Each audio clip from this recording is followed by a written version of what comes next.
കേരളത്തിൽ കഴിഞ്ഞ 24 മണിക്കൂറിൽ രേഖപ്പെടുത്തിയ ഉയർന്ന അൾട്രാവയലറ്റ് സൂചിക കനത്ത ചൂടിൽ വെന്തുരുകുകയാണ് കേരളം. മലപ്പുറം ജില്ലയിലെ പൊന്നാനിയിലും ഇടുക്കി ജില്ലയിലെ മൂന്നാറിലും കൊല്ലം ജില്ലയിലെ കൊട്ടാരക്കരയിലും ഓറഞ്ച് അലർട്ട് പ്രഖ്യാപിച്ചു.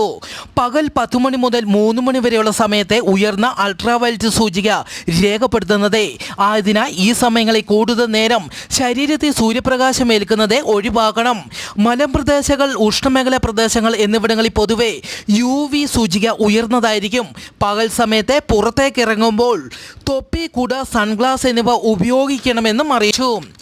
US-ലെ അയോവയിൽ നിന്ന് മിനസോട്ടയിലേക്ക് പോവുകയായിരുന്ന ഒരു ചെറുവിമാനം ബ്രൂക്ലിൻ പാർക്കിന് സമീപം ഒരു വീട്ടിലേക്ക് ഇടിച്ചിറക്കി.